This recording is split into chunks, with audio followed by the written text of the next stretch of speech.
तर मित्रांनो, मागील 5 वर्षाखालचा जो काही शेतकऱ्याचा रखड पीक विमा आहे तो आता वितरण होण्यास सुरू झालेला आहे. कोणत्या जिल्ह्यांना किती पीक विमा मिळणार आहे आणि कोणते शेतकरी पात्र राहणार आहेत, संपूर्ण माहिती व्हिडिओमध्ये मिळणार आहे. पण त्याआधी नवीन असेल चॅनलला सबस्क्राईब करायचे विसरू नका. शेतकरी मित्रांनो, तुम्हाला माहीत आहे, महत्त्वपूर्ण व्हिडिओ नेहमीच टाकत असतो शेतकरी विकाय नंबर 1 चॅनलवर. पण तुम्ही मित्रांना चॅनलला सबस्क्राईब आणि लाईक न केल्यामुळे अद्याप तुमच्यापर्यंत आले नसेल. शेतकरी मित्रांनो, जे काही मागील 5 वर्षाखालचा पीक विमा आहे 2020, 21, 22, 23, 24 आणि 25 या वर्षातील जो काही शेतकऱ्यांचा पीक विमा आहे, ज्या ज्या शेतकऱ्यांनी भरलेला असो, ज्या शेतकऱ्यांना 45% असो, 25% अग्रिम असो, जे काही रखडत पीक विमा आहे, तो आता सरकार संपूर्ण शेतकऱ्यांना वाटप करण्यास किंवा त्यांच्या खात्यावर टाकण्यास सुरू करण्यात आले आहे. यामध्ये महाराष्ट्रातील 34 जिल्ह्यातील शेतकऱ्यांसाठी आनंदाची बातमी आहे. पण शेतकरी मित्रांनो, यासाठी फक्त आणि फक्त हेच शेतकरी पात्र नाहीत.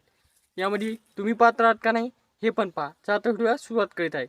शेतकरी मित्रांनो, सर्वात प्रथम अकोला असो, अमरावती असो, बीड असो, छत्रपती संभाजीनगर असो, वर्धा असो, धाराशिव असो, परभणी असो, नांदेड असो, हिंगोली असो, कोल्हापूर असो, रत्नागिरी असो, लातूर असो, धुळे असो, बीड असो, अहिल्यानगर असो, त्यानंतर बरेचसे जिल्हे आहेत की जे संपूर्ण जिल्हे मंजूर आहेत.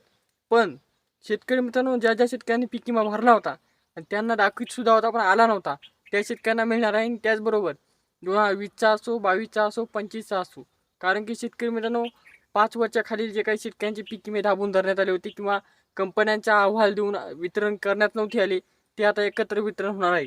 हेक्टरी 15,500 रुपये हे पीक विमा 95% शेतकऱ्यांना, म्हणजे 95% पीक विमा मंजूर असल्यावर मिळत होती. म्हणजे की तुमच्या पावसाळ्यातला पीक विमा असो, रब्बी पीक विमा असो किंवा खरीप पीक विमा असो, संपूर्ण एकदाच तुम्हाला मिळणार आहेत. त्यामुळे कुठलीही घाई गडबड करता समजात पहिले काम करायचं आहे ते म्हणजे की जे काय तुमचं आधार कार्ड आहे त्याची KYC करून बँकला लिंक करायचे. DBTद्वारे समजे पैसे तुमच्या खात्यावर पडणार आहेत.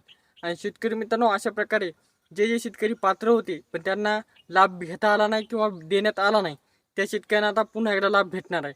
पण ज्या शेतकऱ्यांना लाभ मिळालेला आहे, मागील 5 वर्षातील 2 वर्षाचा पीक विमा मिळाला असेल, 3 वर्षाचा मिळाला असेल, 25% अग्रिम मिळाला असेल, त्या शेतकऱ्यांना फक्त जे उर्वरित बाकी आहे तेच मिळणार आहे. काही शेतकऱ्यांना 5,000 असो, काही 10, काही 15, काही 20, काही 25, काही 50, अशा प्रकारे 5 वर्षाचा पीक विमा तुम्हाला मिळणार आहे. त्यासाठी फक्त आणि फक्त एकच काम करायचं आहे, आधार कार्डची KYC करून बँकला लिंक करायचं आहे आणि हा व्हिडिओ मित्रांना पाहुण्यांना शेअर करायचा आहे. ते पण सतर्क होतील. आणि शेतकरी मित्रांनो, महाराष्ट्रातील 34 जिल्ह्यातील शेतकऱ्यांना प्रत्येक वर्षाला जे काही उर्वरित शेतकरी आहेत, म्हणजे की काही शेतकरी कारणामुळे असो किंवा ज्या शेतकऱ्यांनी पीक पाहणी केली ती, पीक तक्रार केली ती, पीक विमा भरला होता, त्यांना तर डेफिनेटलीच भेटणार आहे. आता शेतकरी मित्रांनो, कुठलीही चिंता करायची गरज नाही, कारण की प्रत्येक शेतकऱ्यांना वैयक्तिक पीक पाहणीची नोंदणी होती, ती केल्यानंतर पीक विमा भेटणार आहे. तर पीक नोंदणी चालू आहे, पीक विमा लवकरात लवकर तुमच्यापर्यंत येईल. त्यामुळे चॅनल सबस्क्राईब करा, मित्रांना पाहुण्यांना व्हिडिओ शेअर करा. भेटूया नेक्स्ट व्हिडिओ, तोपर्यंत धन्यवाद.